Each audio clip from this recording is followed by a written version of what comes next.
Good evening, students. Welcome to our channel Physical Education with Suresh and Atul sir. Here we are to provide online physical education classes for our students of physical education of AIMS International School, Gonda. In the last video, we discussed about food myths. Today, we will continue with sports nutrition and its effect on performance. Fluid and meal intake pre, during and post competition. यानी आज हम जानेंगे sports nutrition, जो nutrition हमें sports के लिए ज़रूरी होता है उसके इफ़ेक्ट क्या होते हैं परफॉर्मेंस पे, और उसमें कौन कौन से फ्लूइड्स मील्स हमें इंटेक करने चाहिए प्री, ड्यूरिंग या पोस्ट कंपटीशन के दौरान, यानी कंपटीशन होने से पहले, कंपटीशन के दौरान और कंपटीशन के बाद. Hello, I am Suyesh and with the help of my co-teacher Atul sir, we are able to bring up this video. So let's begin. Sports nutrition refers to the scientific study and application of nutritional and dietary impact on sports performance. It looks at the type of fluid and food that an athlete must consume so that they receive an adequate nutrients, water, fiber, etc. What they eat before, during and after physical activity is an influential factor. As proper nutrition provides optimal physical fitness, the chart below gives a picture of an ideal diet plan for an athlete.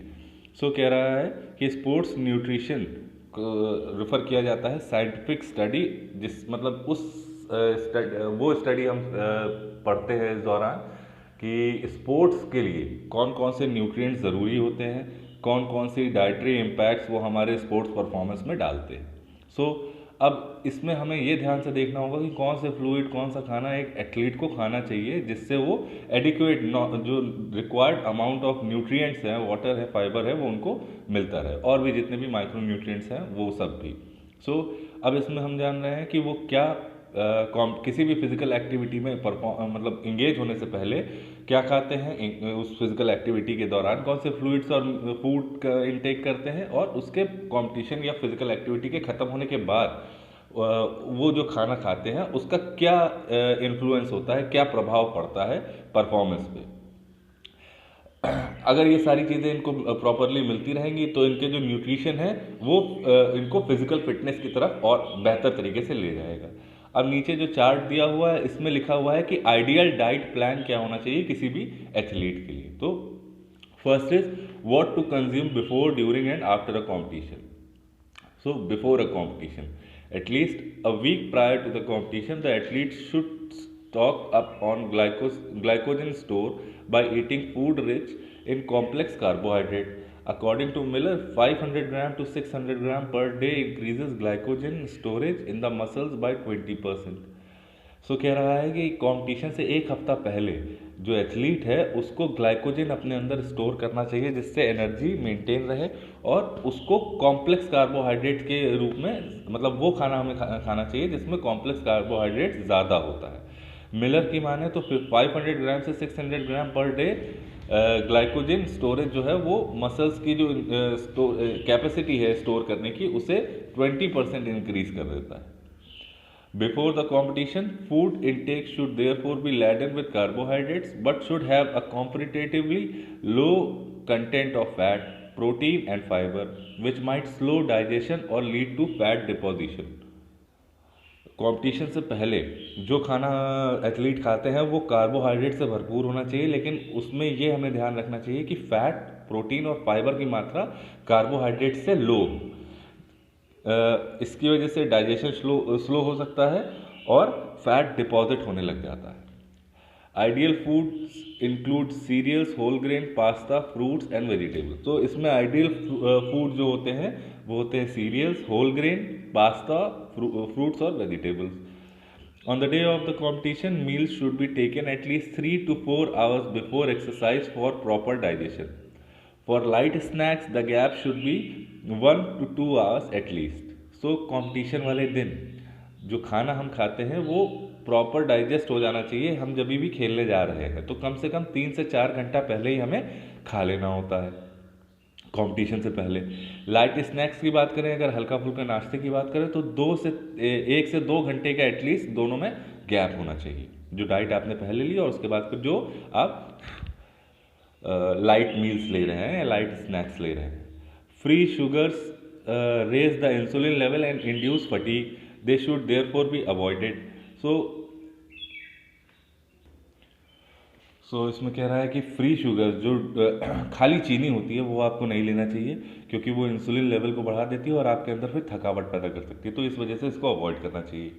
Fluids should be taken in plenty to prevent dehydration. अब fluids जितना भी liquid जो diet आप ले सकते हैं वो आप लीजिए जितना ज़्यादा हो सकता है, जिसकी वजह से आपको डिहाइड्रेशन से आप बच सकें। Next is during a competition. The key idea is to stay hydrated and prevent onset of fatigue. Fluid intake should be continued in small sips. If the duration lasts for more than an hour, the athlete should take small amount of carbohydrates at regular intervals. Liquid glucose such as energy drinks can be taken to supply energy. This will maintain proper blood sugar level and glycogen store. If the duration is shorter than an hour, then the athlete should drink water frequently every 10 to 20 minutes. So during competition के दौरान जो main idea होता है वो hydrated रखने का होता है आपको, और जिससे आपकी आपको थकावट ना फेस करनी पड़े। इस वजह से फ्लूइड्स जो है वो छोटे छोटे सिप्स में लेते रहना चाहिए। अगर ड्यूरेशन 1 घंटे से ज़्यादा का है, यानी जो आपका गेम प्ले है वो 1 घंटे से अगर ज़्यादा का हो रहा है, तो एथलीट को कार्बोहाइड्रेट रेगुलर इंटरवल में लेते रहना चाहिए। जैसे लिक्विड ग्लूकोज सबसे अच्छा होता है, क्योंकि वो एनर्जी ड्रिंक के तौर पे या कोई भी और एनर्जी ड्रिंक आप ले सकते हैं जिससे आपको एनर्जी सप्लाई होती रहे, और जो शुगर लेवल है ब्लड में वो मेंटेन रहे और ग्लाइकोजन स्टोर होता है। थर्ड पॉइंट कह रहा है कि अगर ड्यूरेशन आपका जो गेम प्ले है वो 1 घंटे से कम का है, तो एथलीट को हर 10 से 20 मिनट में ड्रिंक्स जो है वाटर हो या एनर्जी ड्रिंक्स हो उनको लेते रहना चाहिए। नेक्स्ट इज आफ्टर कॉम्पिटिशन, यानी कॉम्पिटिशन के बाद आपको क्या खाना पीना चाहिए। So nutrition after competition is important for recovery. In order to store lost energy, carbohydrate rich food should be taken within an hour following the completion of the activity. So nutrition ज़रूरी होता है competition के बाद में recovery के लिए। अब हमने गेम प्ले के दौरान अपनी एनर्जी लूज़ की है, उसको वापस रीगेन करने के लिए कार्बोहाइड्रेट रिच फूड खाना चाहिए, वो भी एक्टिविटी के ख़त्म होने के 1 घंटे के अंदर अंदर। One should also drink plenty of water to replace loss of fluid during the competition, यानी बहुत सारा पानी भी एक आदमी को पीते रहना चाहिए, जिससे जो फ्लूइड लॉस हुआ है हमारे कॉम्पिटिशन के दौरान वो रिकवर किया जा सके।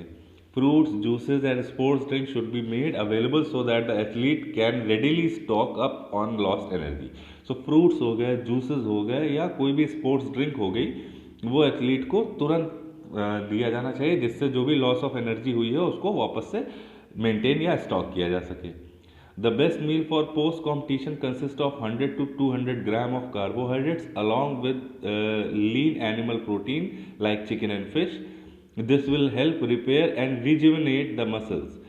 Dairy products and eggs are also good options. तो बेस्ट मील जो पोस्ट कॉम्पिटिशन के बाद होती है वो 100 से 200 ग्राम कार्बोहाइड्रेट रिच मील होनी चाहिए, जिसमें आप एनिमल प्रोटीन भी ले सकते हैं जैसे चिकन या फिश, जिससे आपको ये मसल्स को रिपेयर और वापस से वैसे ही ताकत पाने में आसानी होती है। और डेयरी प्रोडक्ट जैसे एग भी अच्छे ऑप्शंस है। मिल्क भी आता है, पनीर भी आता है, घी भी आता है, जो आपके डेयरी प्रोडक्ट्स में काउंट किए जा सकते हो। तो ये सब आप कंपटीशन के बाद यानी आपके खेलने के बाद आप ले सकते हैं। 2 hours after the competition, the athlete should take a full meal that is high in carbohydrate content such as potatoes, cereals, vegetables, fruits, meat and soybean. Studies have concluded that providing the body with 2 grams of carbohydrates per kilo of body weight and 40 grams of protein are sufficient to furnish the body with the expended glycogen store apart from speeding up recovery process. So 2 घंटे के बाद competition के या game play के आपको full meal खानी चाहिए, जो प्रॉपर खाना होता है, जिसमें आप आलू, cereals, vegetables, fruits, meat and soybean include कर सकते हैं। स्टडीज़ में ये बताया गया है कि जो भी नॉर्मल बॉडी वेट होता है उसका 2 ग्राम कार्बोहाइड्रेट पर किलो बॉडी वेट पे होना चाहिए, यानी आपका अगर मान लीजिए 10 है तो आपको 20 ग्राम की कार्बोहाइड्रेट इनटेक करना चाहिए। और प्रोटीन 40 ग्राम होना चाहिए, जिससे आपकी बॉडी में वापस से ग्लाइकोजन स्टोर हो सके और इसके अलावा जो रिकवरी प्रोसेस है उसमें भी तेज़ी आ सके। So if you have any doubt regarding this or any previous videos, you can mention it in our comment section. Thank you. If you have any queries, please mention below in the comment section. And do not forget to share, like, follow and subscribe. Please press the bell icon for latest update. Thank Thank you for watching.